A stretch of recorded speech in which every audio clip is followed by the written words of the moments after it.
है उससे कुछ आगे आज हम अध्ययन करेंगे। और आज हमारे पास जो विषय है वो विषय है राजनीति शास्त्र का अन्य सामाजिक विज्ञानों से संबंध। अपने पूर्व के व्याख्यानों में मैं चर्चा कर चुका हूँ कि अंतः अनुशासनात्मक उपागम या अंतः अनुशासनात्मक दृष्टिकोण क्या होता है। मैंने आपसे ये भी कहा था कि सामाजिक ज्ञान एक ऐसा विषय है जो मानव जीवन के सभी पक्षों का अध्ययन करता है। अर्थशास्त्र, समाजशास्त्र, लोक प्रशासन, राजनीति शास्त्र, इतिहास, नीति शास्त्र, दर्शन शास्त्र, इन सब का अध्ययन हमने सामाजिक विज्ञानों में किया है। और राजनीति शास्त्र हो या अर्थशास्त्र, ये दोनों जो है वो सामाजिक ज्ञान की एक शाखाएं हैं। आज हम अध्ययन करेंगे कि अर्थशास्त्र और राजनीति शास्त्र में परस्पर संबंध क्या है, दोनों एक दूसरे से कैसे प्रभावित है, दोनों एक दूसरे को कैसे प्रभावित करते हैं, दोनों विषय एक दूसरे को कैसे अध्ययन की विषय सामग्री उपलब्ध करवाते हैं। लेकिन पहले हम बात करेंगे यहाँ पर अंतः अनुशासनात्मक दृष्टिकोण या अंतः अनुशासनात्मक उपागम। तो इस उपागम का या इस दृष्टिकोण का मैंने बहुत सामान्य शब्दों में आपसे अर्थ बताया था कि ये एक ऐसा दृष्टिकोण है जिसमें हम क्या करते हैं, एक विषय की दूसरे विषय के ऊपर निर्भरता या एक विषय दूसरे विषय को कैसे प्रभावित करता है। बहुत स्वाभाविक सी बात है कि मानव जीवन के सभी पक्ष एक दूसरे से जुड़े हुए होते हैं, अतः इन पक्षों से जुड़े हुए विषय भी एक दूसरे से जुड़े रहते हैं और वे एक दूसरे के ऊपर निर्भर करते हैं, एक दूसरे को क्या करते हैं, प्रभावित करते हैं और एक दूसरे को अध्ययन की सामग्री उपलब्ध करवाते हैं। तो अंतः अनुशासनात्मक दृष्टिकोण के अंतर्गत हम सामाजिक ज्ञान के विभिन्न विषयों के पारस्परिक संबंधों का अध्ययन करते हैं, इनकी परस्पर निर्भरता को देखते हैं, इनके बीच में क्या अंतर है, कौन किसके ऊपर ज्यादा निर्भर है। लेकिन इतनी बात जरूर है कि सभी विषयों की या सभी पक्षों की एक दूसरे के ऊपर निर्भरता होती है। तो ये अंतः अनुशासनात्मक उपागम या दृष्टिकोण है। अब हमने यहाँ पर आज क्या अध्ययन करना है, हमको यहाँ पर अर्थशास्त्र और राजनीति शास्त्र के बीच में परस्पर क्या संबंध है। लेकिन इसको शुरू करने से पहले हम दोनों विषयों का उद्देश्य देख लेते हैं कि इन दोनों विषयों का उद्देश्य क्या है। तो अर्थशास्त्र का उद्देश्य मानव का आर्थिक कल्याण करना है, तो राजनीति शास्त्र का उद्देश्य मानव का राजनीतिक कल्याण करना है। तो उद्देश्य को देखने के बाद में हम किस पर आते हैं, दोनों विषयों के परस्पर संबंध क्या है। अब सबसे पहले इसमें अर्थशास्त्र ने राजनीति शास्त्र को क्या दिया है, अर्थशास्त्र की क्या देन है। मैं इसे शुरू करने से पहले एक बात यहाँ कहना चाहूंगा। जैसे मैंने पहले भी बताया था कि एक भूखे और गरीब व्यक्ति के लिए वोट देने के अधिकार का कोई भी महत्व नहीं है।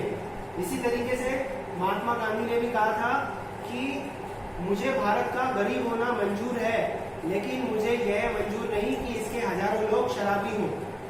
शराब जो है वो सरकारों को क्या देती है, राजस्व देती है। लेकिन गांधी क्या कहते हैं कि मुझे भारत का गरीब होना मंजूर है, लेकिन मुझे यह मंजूर नहीं कि इसके हजारों लोग क्या हो, शराबी हो। इसके अलावा बहुत सारे उदाहरण, जैसे आज की राजनीति की हम बात करें तो राजनीति बिना पैसे के चल ही नहीं सकती। हमारे जो एक पूर्व राष्ट्रपति हुआ करते थे नीलम संजीव रेड्डी, उन्होंने कहा था कि राजनीति में आने वाला व्यक्ति या चुनाव लड़ने वाला व्यक्ति जो चुनाव में हजारों लाखों करोड़ों रुपए खर्च करता है, वो चुनाव जीतने के बाद में ईमानदार नहीं रह सकता। इसके अलावा आपने ये भी देखा होगा कि धनबल के माध्यम से चुनाव लड़े जाते हैं। धनबल क्या होता है कि मतदाताओं के मत व्यवहार को प्रभावित करता है, चाहे विद्यार्थियों के इलेक्शन हो, चाहे और किसी संस्था के इलेक्शन हो, विधानसभा के चुनाव हो, लोकसभा के चुनाव हो। पैसा क्या करता है, प्रभावित करता है किसको, देश की राजनीति को। और देश की राजनीति किससे प्रभावित होती है, अर्थव्यवस्था से प्रभावित होती है।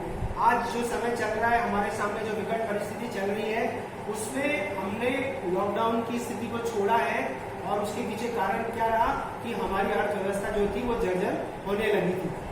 और ये भी बात हमारे सामने है कि भारत दुनिया की सबसे बड़ी तीसरी या चौथी सबसे बड़ी इकोनॉमी पावर है, मतलब विश्व का या तीसरा या चौथे नंबर का देश है जो दुनिया की अर्थव्यवस्था के सबसे बड़े देश है। उनमें भारत पहले तीसरे नंबर पे आता था, अब चौथे नंबर पे आता है।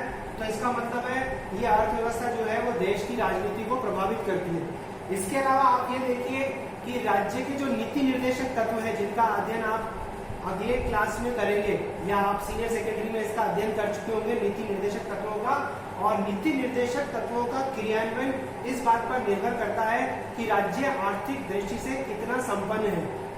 इसके अलावा बहुत सारे और भी चीजें आपके सामने आती है, जैसे प्रथम और द्वितीय विश्व युद्ध का जो कारण था उसके पीछे एक बड़ा कारण था अर्थ, पैसा, रुपया, वो कारण था। अंग्रेजों के भारत में पैर जमाने का कारण भी क्या था? पैसा या भारत का सोना। हमने पढ़ा इसमें कि ईस्ट इंडिया कंपनी जो थी वो भारत में व्यापार करने के उद्देश्य से आई थी और वो पैसा कमाना चाहती थी, लेकिन धीरे धीरे अर्थ के माध्यम से वो देश की राजनीति में प्रवेश कर गई। जब 1857 की क्रांति हुई तो उसके बाद में भारत का शासन जो था वो सीधे ब्रिटेन के सम्राट के शासन के नियंत्रण में आ गया। अंग्रेज भारत का सोना और भारत की गरीब जनता और किसानों से भारी मात्रा में कर वसूल करके भारत से बाहर ले जा रहे थे। इसी तरीके से अगर आपने दादा भाई नेहरू जी का धन निकासी का सिद्धांत पढ़ा हो तो वो भी ये बताता है या वो भी ये साबित करता है कि अर्थशास्त्र किस प्रकार से राजनीति शास्त्र को प्रभावित करता है। इसके अलावा आज आप देखें भारत की फॉरेन पॉलिसी को, तो उसमें भी अर्थ एक बहुत बड़ा तत्व है। चीन आर्थिक क्षेत्र में भारत को बहुत बड़ी चुनौती दे रहा है। चीन आर्थिक क्षेत्र में भारत को बहुत बड़ी चुनौती दे रहा है। दुनिया के जितने भी बड़े देश हैं उन सबका ध्यान भारत सहित दक्षिण एशिया के और देशों के ऊपर है, क्योंकि इनके पास में बहुत बड़ा बाजार है। तो हमारी विदेश नीति या किसी और देश की विदेश नीति किसके माध्यम से प्रभावित हो रही है? अर्थ के माध्यम से प्रभावित हो रही है। तो ऐसे बहुत सारे सैकड़ों उदाहरण हैं जो ये बताते हैं कि अर्थ राजनीति को प्रभावित करता है। अब हम बिंदुवार चर्चा करेंगे कि कैसे अर्थशास्त्र ने राजनीति शास्त्र को अध्ययन की सामग्री दी है या राजनीति शास्त्र को अपने अध्ययन क्षेत्र में आगे बढ़ाया है। तो सबसे पहला बिंदु है राजनीतिक संस्थाओं का उदय और विकास आर्थिक अवस्थाओं का परिणाम होता है। राजनीतिक संस्थाओं का उदय और विकास आर्थिक अवस्थाओं का परिणाम होता है। केवल अगर अपन राज्य की बात करें यहाँ पर, तो आप खुद देखिए कि राज्य का जो विकास हुआ है वो किसके माध्यम से हुआ है? अर्थ के माध्यम से ही राज्य का विकास जो है वो संभव हो पाया है। प्राचीन काल का पुलिस राज्य अब लोक कल्याणकारी राज्य के रूप में बदल चुका है। लोक कल्याण की अवधारणा को पूरा करने के लिए सरकार को या राज्य को किसकी जरूरत पड़ती है? राजस्व की जरूरत पड़ती है। राजस्व मतलब इसका अध्ययन हम अर्थशास्त्र में करते हैं। आप बजट का अध्ययन आपने किया होगा अर्थशास्त्र में, और राजनीति शास्त्र में भी हम बजट की बात करते हैं। बजट जो होता है वो सरकार के द्वारा निर्धारित किया जाता है, और ये बजट जो होता है वो देश को विकास की ओर आगे बढ़ाता है। और जब देश आर्थिक विकास के पथ पर आगे बढ़ता है तो उसका श्रेय राजनीतिक संस्थाओं को या सरकार को मिलता है। तो राजनीतिक संस्थाओं का उदय और विकास आर्थिक अवस्थाओं का परिणाम मात्र है। इसके अलावा दूसरा बिंदु है इसमें राज्य की लोक कल्याणकारी नीति आर्थिक अवस्था पर निर्भर करती है। थोड़ी देर पहले मैंने आपसे राज्य के नीति निर्देशक तत्वों की चर्चा की थी। तो राज्य के नीति निर्देशक तत्वों का क्रियान्वयन केवल इस बात पर निर्भर करता है कि उस राज्य के पास में आर्थिक संसाधन कितने, जैसे निःशुल्क कानूनी सहायता, बेरोजगारों को भत्ता देना, और इसके अलावा विकलांगों की मदद करना या प्राकृतिक आपदाओं के समय मदद करना जनता की। तो ये सब किसके ऊपर निर्भर करता है कि अगर आपकी इकोनॉमी अच्छी है तो आप क्या कर सकते हैं? पीड़ित पक्ष की मदद कर सकते हैं। तो राज्य की लोक कल्याणकारी नीति किस पर निर्भर करती है? आर्थिक अवस्था पर। अगर आपके पास में अच्छा पैसा है और आपकी इकोनॉमी अच्छी है तो आप क्या कर सकते हैं? विकास के पथ पर आगे बढ़ सकते हैं, और उसका श्रेय सरकार को जाता है। भारत में जब भारत आजाद हुआ, हमारे देश का संविधान बना, तो योजना आयोग का गठन किया गया, और योजना आयोग के माध्यम से नियोजित ढंग से देश का आर्थिक विकास करने का संकल्प जो था वो किया गया। तो राज्य की लोक कल्याणकारी नीति आर्थिक अवस्था के ऊपर निर्भर करती है। इसमें तीसरा बिंदु है राजनीतिक घटनाएं आर्थिक गतिविधियों का परिणाम है। राजनीतिक घटनाएं आर्थिक गतिविधियों का परिणाम मात्र है। जितनी भी राजनीतिक घटनाएं आप देखते हैं, चाहे आपने अतीत को उठाकर देखें या वर्तमान में देखें, आज समाचार पत्र में एक खबर छपी है कि संबंधित व्यक्ति जो है वो इतने रुपए में राज्य की सरकार का सौदा कर रहा था। तो पैसा कहीं ना कहीं बीच में आ रहा है। इसके अलावा हमने देखा था जब भारत ने अमेरिका के साथ में परमाणु समझौता किया था, तो परमाणु समझौते के संबंध में जो वामपंथी थे वो चाहते थे कि ऐसा समझौता साम्यवादियों के साथ में हो, या जो साम्यवाद में विश्वास रखते हैं उन देशों के साथ हो। वो पूंजीवादी देश के साथ में ये परमाणु समझौता स्वीकार नहीं करना चाहते थे, इसलिए उन्होंने जो यूपीए की सरकार थी उससे अपना समर्थन वापस ले लिया था। हमने वहां देखा था, या संसद का जो भवन था उसमें जो सांसद थे उनको 25-25 करोड़ रुपए की रिश्वत की पेशकश की गई। इसके अलावा उस भवन में क्या किया गया, नोट दिखाए गए, नोट हिलाए गए। और इसके अलावा इससे भी पहले हमने 2001 में हमने देखा था कि संसद में प्रश्न पूछने के बदले में 35-35 हजार रुपए की रिश्वत दी गई।